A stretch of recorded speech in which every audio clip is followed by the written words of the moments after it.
Ya hemos visto entonces una síntesis muy general, muy básica de una base de datos. Para entender el funcionamiento de una base de datos es necesario repasar el vocabulario que vamos a utilizar de ahora en adelante. Si bien la definición de tablas en un principio no nos va a producir muchos inconvenientes, pues en general en la vida cotidiana una tabla tiene las mismas funciones. Ahora bien, consultas o formularios, debemos tener precaución en la medida que vamos utilizando este vocabulario, tener en cuenta que en la vida cotidiana una consulta puede ser exactamente lo mismo que una pregunta. En Access deberemos tener cuidado que cuando queremos hacer una pregunta, lo que en realidad estamos formulando es una consulta y respetar esta terminología para poder entender a qué área nos referimos dentro de Access 2010. Access 2010 como base de datos tiene, por supuesto, una gran diversidad de áreas en las que podemos trabajar. Nosotros nos vamos a concentrar por ahora en tres áreas: las tablas, las consultas y los formularios. Estas áreas tienen exactamente este nombre y cada vez que utilicemos la definición sabremos concretamente a qué área y a qué herramienta nos estamos refiriendo. Para comenzar, hablaremos en primera instancia sobre tablas. Una tabla en Access 2010 tiene un aspecto muy similar al que conocemos de otros programas, de Word, de Excel 2010, etc. Sin embargo, va a ser de vital importancia aprender el significado de cada uno de los elementos de una tabla en Access 2010. Una tabla va a estar constituida esencialmente por columnas. Sin embargo, esas columnas no las vamos a definir así, las vamos a definir como campos. Una vez que comencemos a trabajar con Access, veremos la razón que tenemos para definir una columna como campo y no hablar de columnas, hablamos de campos.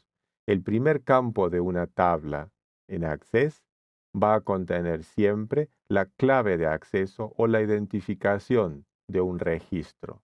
Un registro entonces va a ser lo que clásicamente conocemos como filas en una tabla.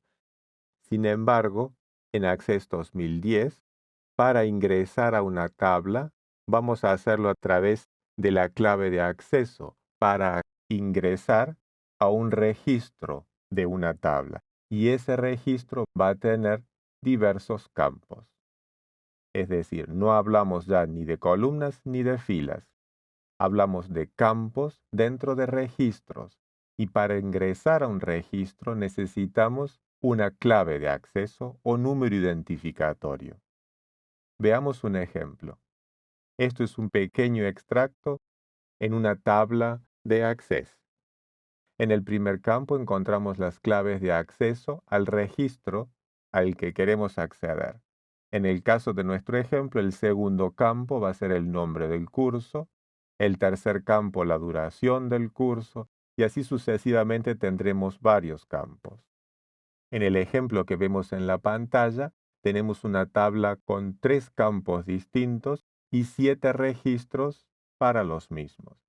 Cada campo va a tener una definición específica y vamos a hablar de su categoría.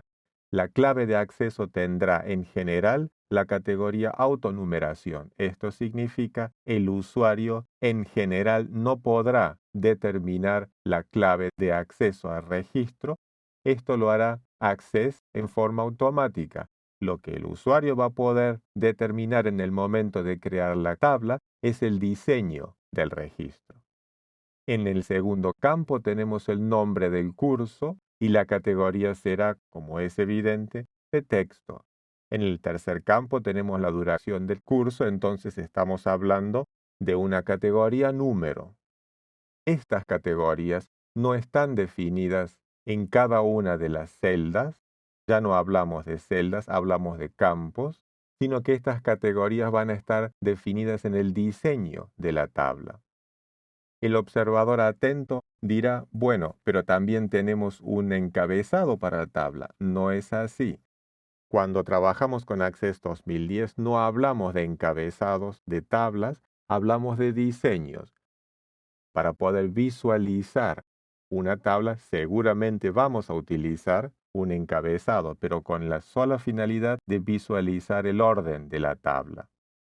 En Access 2010 no existen entonces encabezados, existe el diseño de la tabla.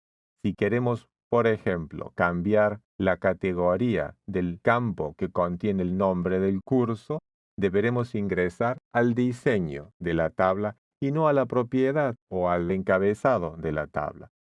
Es muy importante la definición de cada una de las características de Access 2010. De esta manera vamos a poder acceder más fácilmente a las distintas tareas, programarlas y entender el funcionamiento en general de nuestra base de datos Access 2010.